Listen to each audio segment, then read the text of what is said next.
नमस्कार, तुमचं स्वागत आहे माझ्या यूट्यूब चॅनलवरती। सगळ्यांची आता तयारी चालू आहे गौरी गणपतीच्या आगमनाची। तर 2024मध्ये आम्ही आमच्या गौरी गणपती यांच्यासाठी महादेवाची विषय किंवा महादेवाची थीम निवडली होती आणि त्यानुसार आम्ही डेकोरेशन केलं होतं। तर त्यासाठी सागरने आणि मी जी काही आम्ही तयारी केली होती ती या व्लॉगमध्ये दाखवली आहे। तर तुम्हाला ही व्हिडिओ आवडली तर तुम्ही लाईक करा आणि शेअर करा, आणि जर तुम्हाला हा डेकोरेशन खूपच आवडलं असेल तर कमेंट करायला विसरू नका। तर हे साधं एकदम सिंपल डेकोरेशन होतं, जास्त काही खर्च याच्यामध्ये नव्हता।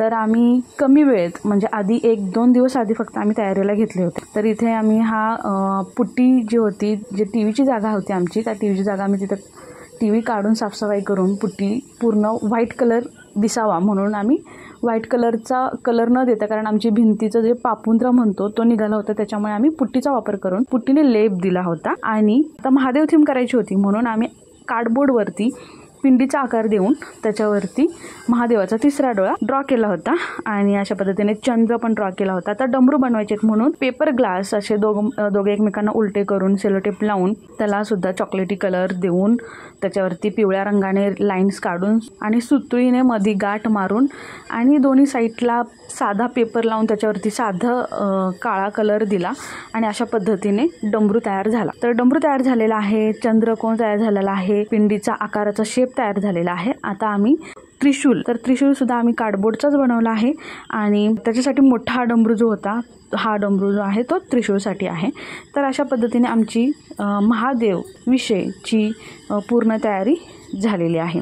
आता ही पुट्टी लावल्यानंतर पुट्टीच्या पुढच्या बाजूला जे तुम्हाला डोंगरासारखं दिसतंय, तर ते डोंगरासारखं आम्ही त्याच्यामध्ये दगड जे असतात ते दगड उभे करून त्या पुट्टीमध्ये जे खराब झालेले कापड होते ते भिजवले, ते या व्हिडिओमध्ये नाही दिसत। तर ते जे डोंगर दिसत आहेत ते आम्ही पुट्टीमध्येच भिजवून असे कडक करून घेतलेले हे कापड आहेत जे असे पसरले होते।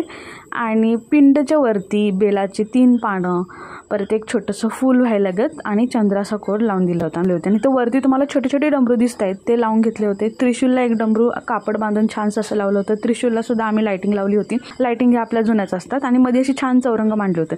आम्ही सुरुवातीला साधा कापूस जो असतो, कॉटनचा कापूस जो होता तो आम्ही टाकला होता, तर ते आम्हाला कमी वाटलं म्हणून आम्ही नंतर काय केलं की गादीच्या दुकानातून एक छानसा कापूस आणला आणि तो इथे पसरून दिला। परत गणपती सिलेक्ट करताना सुद्धा सागर आणि आम्ही दोघं आमच्याच भागामध्ये गेलो। गणपती निवडताना आम्हाला शंकरचे ह्याच्यामध्ये पाहिजे होता, पण आम्ही ऐन त्याच दिवशी गणपती आणायला गेलो होतो, त्याच्यामुळे आम्हाला हवा असा गणपती नाही भेटला, पण थीमला अनुसरून असा आम्हाला गणपती भेटला।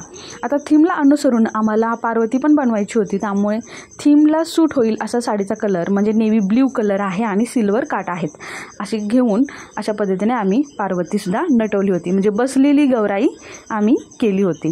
तर असं सर्वसाधारण आमचा 2024मधला गौरी गणपतीच्या आगमनाची तयारी झाली होती आणि छान असं डेकोरेशन झालं होतं जे खूप सुंदर वाटत होतं आणि आमच्या सगळ्या घरातल्या मेंबर्सना खूप आवडलं। हे भिंतीवरती जी मोठी फुलं दिसत आहेत, जे कलरफुल लाल, निळा, हिरवा दिसत आहे, ते मी घरीच बनवलेले आहेत आणि अशाच पद्धतीने डबल साइडेड टेपनी भिंतीवरती चिटकून दिलेले आहेत। आणि हा आमचा पूर्ण लुक गणपतीचा आणि गौराईचा। तुम्हाला जर हे पूर्ण आमचं डेकोरेशन, रांगोळी आवडली असेल तर लाईक, शेअर, सबस्क्राईब करायला विसरू नका।